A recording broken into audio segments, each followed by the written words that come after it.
Okay, so, boy, if you ever want to really fuck your life up, move from one house to another, especially if you have a lot of stuff.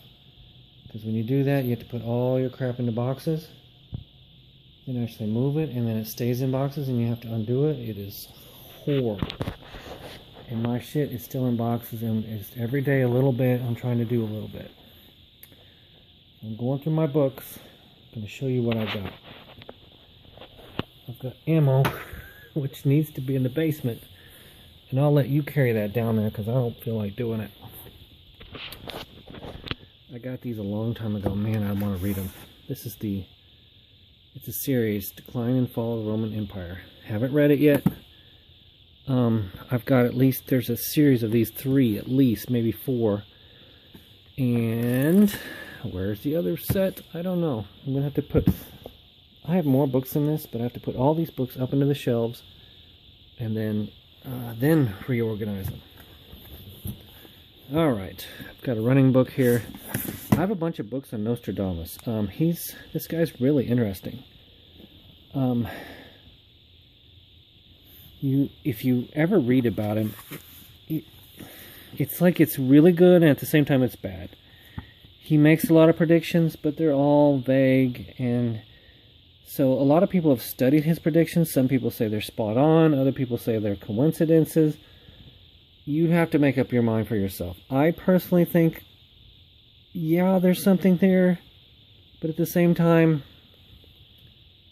it's so vague that you could make anything you want. So it's another one of those things you just don't know. Worth reading, worth studying. I have a bunch of books on Nostradamus. Very interesting stuff.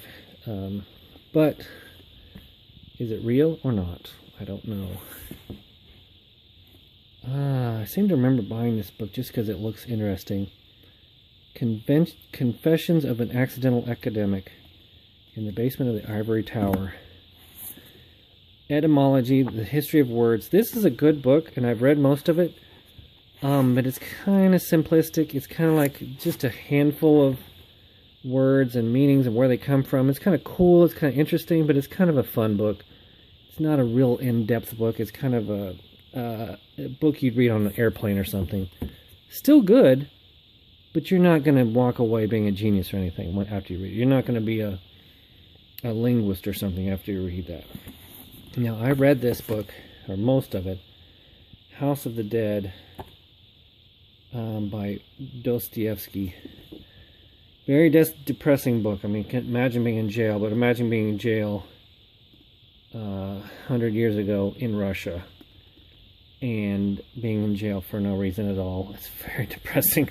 It's really good, very depressing. And he talks about some of the criminals that are in there with him, and it's really, some of the stuff that the criminals did is really gross. And when he says House of the Dead, he's talking about the people in the prison. He's basically saying they're all dead, but they're still alive, but they're dead. That's what the point of the book is. And it's a great book, but at the same time, when you read it, you're not going to feel good afterwards. This is an interesting book, Christmas Carol. Of course you know the story. Look how thin it is. It's a tiny little book. It's almost like a short story. You know, it's a super classic, but it's a short story. I haven't actually read it. I want to, but I mean, I thought this would be like a huge book. It's not. Anytime I see a classic, I get it. I probably will never actually read this because it's, I don't know, from what I know about it, it's kind of a, I don't know, a feminine book. I wouldn't call it, I don't feel like I'm going to read that and come away with a lot of knowledge. You know what I mean? So, alright, Riven. This is a game book, and I played the Myst game, and Riven. All these game books are worth something, so if you see one at Goodwill or a used bookstore or a garage sale, get it. Haven't read it, played this game a little bit, one of my favorite all-time games, which would be Myst. I think this is a sequel to Myst. It's kind of a really cryptic game, lots of puzzles you have to solve, but I like it because it's got the kind of a, I don't know, cryptic feel to it. I could spend all day going through books, but let's pull this one out. Hitler and Stalin. Now, I've read The Rise and Fall of the Third Reich, and this looks a lot like it, and there's nothing more interesting than Hitler books. I've read about half of Mein Kampf, and I want to do a video on that because it is a really moving book. I want to talk about when you read it and you put yourself in the mind of Hitler and you read the book he wrote before he went completely ballistic and gained power and everything. It's very interesting. Not saying I support it, not saying he's a good guy, but when you read it, you get a perspective that you never had before. You realize how he thought, and it alters how you think too. I'm not saying that you should go with it, of course not. But reading it is very important. It's a good read. It's a good read. You need to put yourself in the head of some of these people. I read Rules for Radicals by Saul Alinsky because I'm diametrically opposed to everything that's in that. The whole Obama, Hillary, leftist community organizer takeover of the government sort of thing. I read that book. Far more simplistic than a Hitler. I want to do a book review of that also, but it's another book you need to read.